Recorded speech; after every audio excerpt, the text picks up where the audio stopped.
ಸಹಾರಾ 2,65,000 ಕೋಟಿ ಆಸ್ತಿ ಇರೋರು, ಹೆಂಡತಿನೂ ಬರಲಿಲ್ಲ, ಇಬ್ರು ಗಂಡು ಮಕ್ಕಳು ಮಣ್ಣು ಕೊಡಕ್ಕೆ ಬರಲಿಲ್ಲ. ಏನು ಮಾಡೋದು? ಜೀವನ ತಗೊಂಡು ಏನು ಮಾಡೋದು? ಅಷ್ಟಿದ್ದು ಏನು ಮಾಡೋದು? ನಾ ಭಾಳ ಸಭೆಯಲ್ಲಿ ಹೇಳಿದ್ದೀನಿ, ಯಾರಿಗೆ ಎಲ್ಲಿ ಮಲಗಿದ್ರು ಸಂತೋಷವಾಗಿ ನಿದ್ದೆ ಬರ್ತದಲ್ಲ ಅವ ಅಂಬಾನಿಕ್ಕಿಂತನೂ ಶ್ರೀಮಂತ. ಎಲ್ಲಿ ಮಲಗಿದ್ರು ಹಾಸಿಗಿರ್ಲಿಲ್ಲ ಅಂದ್ರು ಮುಂಜಾನೆ ಒಂದು ಅರ್ಧ kg ಉಪ್ಪಿಟ್ಟು ಯಾವ ತಿಂತ ನೋಡ ಅವ ಟಾಟನ್ಕಿಂತ ಶ್ರೀಮಂತ. ಊಟನ ಹೋಗಲ್ದು ಯಾರಿಗೆ. ಮಧ್ಯಾಹ್ನಕ್ಕೆ 4-5 ರೊಟ್ಟಿ ಯಾರು ತಿಂತಾರಲ್ಲ ಅವರು ಎಲ್ಲರಿಗಿಂತ ಶ್ರೀಮಂತರು. ಆಮೇಲೆ ಯಾರಿಗೆ ಭಯವೇ ಇಲ್ಲವೇ ಜೀವನದಲ್ಲಿ, ಯಾರ ಬಗ್ಗೆಯೂ ಭಯ ಇಲ್ಲಲ್ಲ ಅವ ಎಲ್ಲರಿಗಿಂತ ದೊಡ್ಡ ಶ್ರೀಮಂತ. ಬರೇ ಭಯದೊಳಗೆ ಬದುಕಾಕತ್ತಾರ. ಅಲ್ಲಿ ಭೂಕಂಪ ಆತಂತ್ರಿ, ಧಾರವಾಡಕ್ಕಾದ್ರೆ ಹೆಂಗ? ಏನಾಗಬೇಕೋ ಆಗ್ತದೆ. ಆಗದು ಬಾರದು, ಬಪ್ಪದು ಬಪ್ಪದು ತಪ್ಪದು. ಆಧ್ಯಾತ್ಮಿಕ ವಿಚಾರ ತಿಳ್ಕೊಂಡ್ರೆ ಏನಾಗಬೇಕು ಅದಾಗತ್ತೆ. ಅದಾದ್ರೆ ಏನು ಸಂಬಂಧ ಇಲ್ಲ. ಶರಣರು ಹೇಳಿಬಿಟ್ರೆ ಮರಣವೇ ಶರಣರಿಗೆ ಮಹಾನವಮಿ ಅಂತ ಹೇಳಿದೆ. ಸಾಯ್ಲಿಕ್ಕೆ ಯಾರು ಸಿದ್ಧಿರುವುದಿಲ್ಲ, ಅವ್ರು ದುರಾಸೆ ಇರೋರು ಮಾತ್ರ ಸಾಯಂಗಿಲ್ಲ. ನಾನೇ ಇದ್ದು ಬಿಡ್ಬೇಕು ಈ ಧಾರವಾಡದಾಗಂತ. ನಾವಿಲ್ದ ಮಣಿ ನಡೆಯಂಗಿಲ್ಲ ಅಂತಿರ್ತಾರೆ. ಅವ್ರು ಇಲ್ದಾಗ ಎಷ್ಟು ಆರಾಮಿರ್ತಾರೆ ಅಕ್ಕವ್ರು, ಅದು ಗೊತ್ತೇ ಇರಂಗಿಲ್ಲ.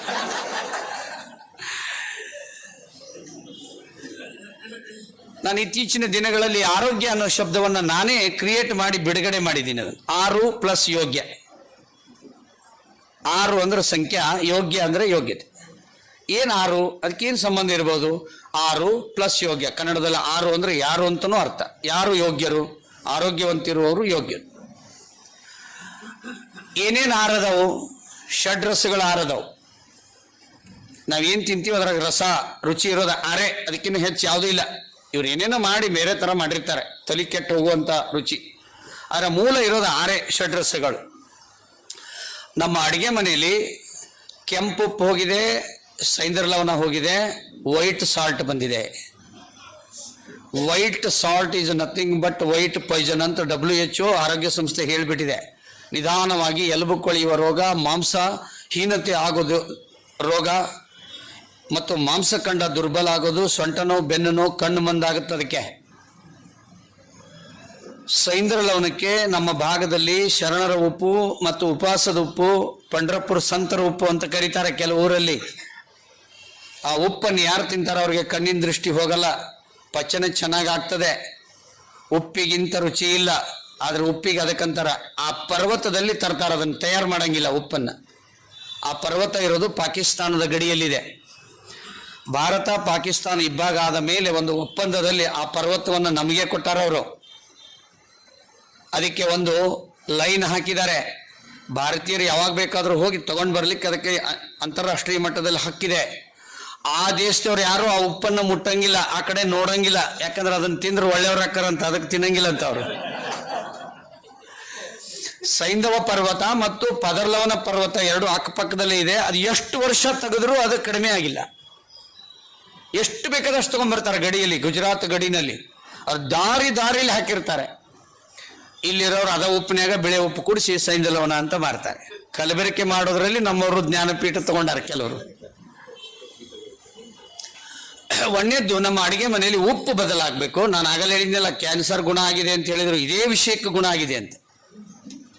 ಇದೇ ವಿಷಯ, ಮತ್ತೇನು ಮಾಡಿಲ್ಲ.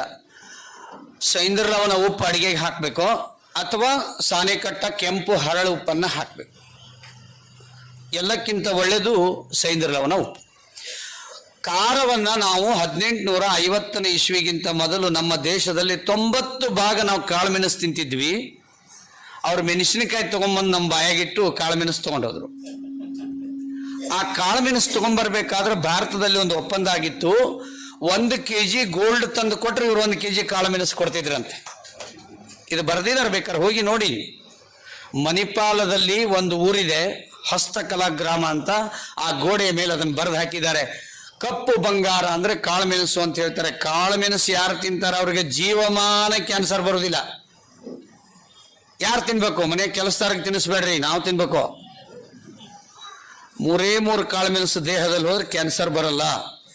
ನಾವೆಲ್ಲರೂ ಕಾಳು ಮೆಣಸು ತಿಂತಿದ್ವಿ. ಈಗಲೂ ಕೇರಳದಲ್ಲಿ ಕಾಳು ಮೆಣಸು ಜಾಸ್ತಿ ತಿಂತಾರೆ, ಅಲ್ಲಿ ಕ್ಯಾನ್ಸರ್ ಸಂಖ್ಯೆ ಕಡಿಮೆ ಇದೆ.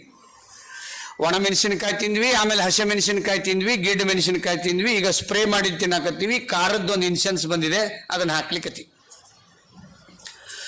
ಕಾಳುಮೆಣಸು ಯಾರಾದರೂ ಕದ್ರೆ ಅವಾಗ ಒಂದು ಕಾನೂನು ಇತ್ತು, ಅವ್ರ ಬಲಗೈ ಕಟ್ ಮಾಡಿದ್ದು ಚಿತ್ರ ಇದೆ ಅಲ್ಲಿ ಮಣಿಪಾಲದಲ್ಲಿ. ಕುರುಕುಮಿನ್ ಹೇರಳವಾಗಿರೋದು ಕಾಳುಮೆಣಸಿನಲ್ಲಿ. ಬಂಧುಗಳೇ, ನಮ್ಮ ಮನೆಯಲ್ಲಿ ಇನ್ನು ಮುಂದೆ ನಾವು ಮೆಣಸಿನಕಾಯಿ ಜೊತೆಗೆ ಪ್ರತಿನಿತ್ಯ ಒಗ್ಗರಣೆ ಹಾಕುವಾಗ ಕಾಳುಮೆಣಸು ಹಾಕಿ ಅಡುಗೆ ಮಾಡ್ರಿ. ಒಗ್ಗರಣೆ ಹಾಕಿದ್ರೆ ಇಲ್ಲೇನು ಅರೆಸ್ಟ್ ಮಾಡಲ್ಲ, ಅಮೆರಿಕದಾಗ ಅರೆಸ್ಟ್ ಮಾಡ್ತಾರಂತೆ. ಒಗ್ಗರಣೆ ಹಾಕಿಬಿಟ್ರೆ ಆ ಉಳಿದ ಮನೆಯವ್ರಿಗೆಲ್ಲ ಅಲರ್ಜಿ ಬಂದ್ಬಿಡ್ತದಂತೆ, ಮೈ ಕೆರೆತ. ಮೊನ್ನೆ ಒಬ್ಬ ಕರ್ನಾಟಕದಾಗ ಹಾಕಿಲ್ಲ ಅರೆಸ್ಟ್ ಮಾಡಿಬಿಟ್ರು. ರೊಟ್ಟಿ ಮಾಡಿದವ್ರನ್ನ ಅರೆಸ್ಟ್ ಮಾಡ್ಯಾರ, ಅದಕ್ಕೆ ಈಗ ಲಟ್ಸಾಕತ್ಬಿಟ್ಟಾರ. ರೊಟ್ಟಿ ತಟ್ಟಿ ಮಾಡಿದ ರೊಟ್ಟಿ ತಿಂದರೆ ರಟ್ಟೆ ಗಟ್ಟಿ ಆಗುವುದು ಅಂತ ಹೇಳ್ತಾರೆ.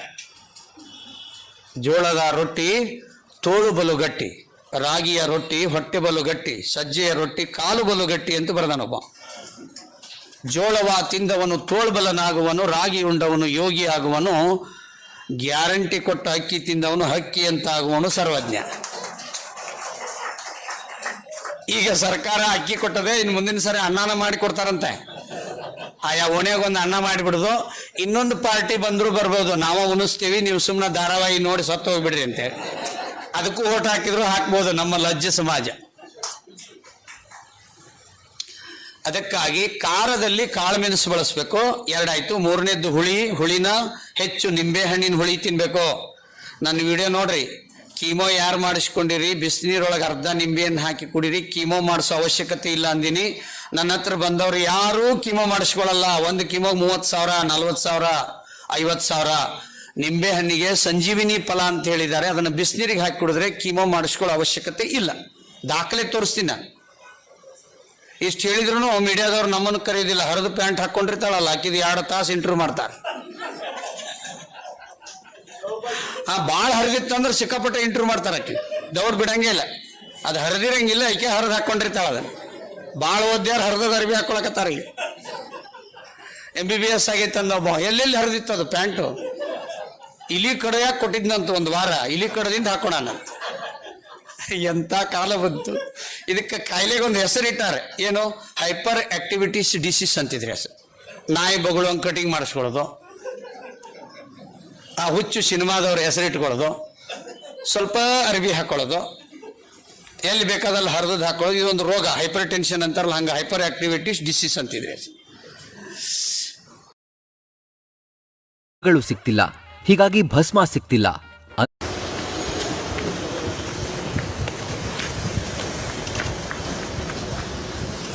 ಒಂದು विशेषवाದ गीतेना वेदिके ಮೇಲೆ याचा आकार ही केळ्यासारखा आहे बघा. हो बरोबर. थोडीशी अजून वाढ होईल.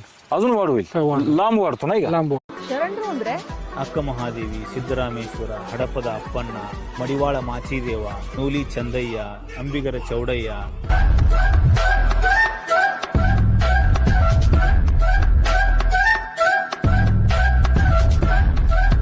ಶರಣರು ಅಂದ್ರೆ पंजाब हवामान अभ्यासक मुक्काम पोस्ट गुगली धामणगाव तालुका शिलो जिल्हा परभणी.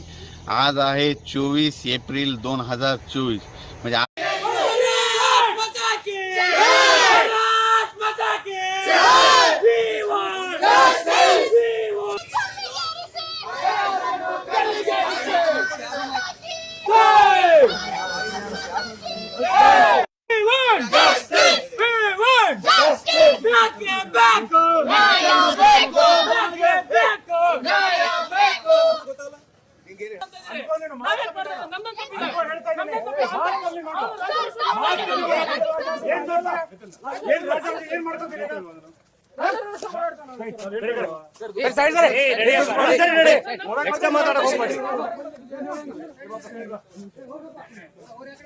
ಅಲ್ಲ ಸರ್, ನಾವು ಒಳಗೆ ಗೊತ್ತಾಗಿ ಸರ್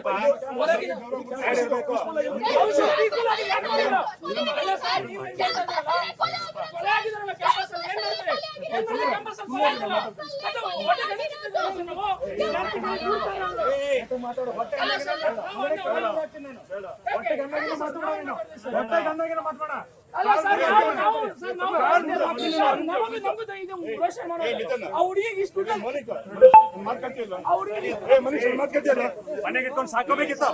ಹೊಟ್ಟೆಗನ್ನ ನೀನು ಮಕ್ಕಳು ಹೊಟ್ಟೆಗನ್ನ ಅಂತ ಮಾತು ಕಮ್ಮಿ ಮಾಡಿ ಹೇಳ್ತಾ ಇದ್ದೀನಿ.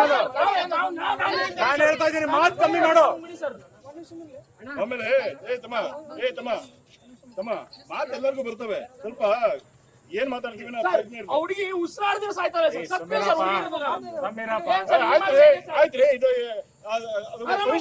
ಕೇಳ್ರಿ ಏನಾರ ಪನಿಷ್ಮೆಂಟ್ ಆಗ್ಲಿಕ್ಕೆ ಇನ್ವೆಸ್ಟಿಗೇಷನ್ ಮಾಡಬಾರ್ದ? ಸುಮ್ಮನೆ ಕೂಗಾಡಿಗೆ ಆಗ್ಬಿಡುತ್ತಾ? ಹೌದು ಸರ್, ನಮ್ಗೆ ಅವ್ನು ಗೊತ್ತಾಗಲಿ ಸರ್.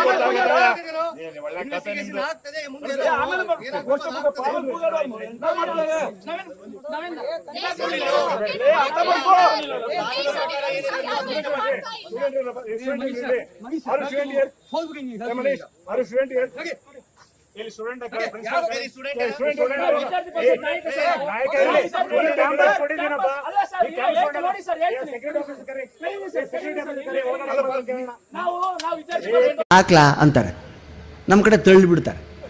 ನೀವು ಉತ್ತರ ಕನ್ನಡ ಕಡೆ ಯಾವುದಾದ್ರು ಜಾತ್ರೆಗೆ ಬನ್ನಿ, ಗದಗಿನ ತೋಂಟದಾರ್ಯ ಮಠ, ಹುಬ್ಬಳ್ಳಿ ಸಿದ್ಧಾರೂಢ ಮಠ, 3000 ಮಠ, ಬಿಜಾಪುರದ ಸಿದ್ದೇಶ್ವರ ಮಠಕ್ಕೆ ಬನ್ನಿ, ಗಾಬರಿ ಆಗ್ತೀರಾ. ಅನ್ನ ಸಾಂಬಾರು ಮಾಡಿರೋದು ನೋಡಿ, ರೂಮಲ್ಲಿ ಒಟ್ಟಿರ್ತಾರೆ ಈ ಥರ ಅನ್ನನ, ಸಲಿಕೆಯಿಂದ ಬೆಳಿತಿರ್ತಾರೆ. ಸಲಿಕೆ ಅಂತಿಲ್ಲ ನೀವು,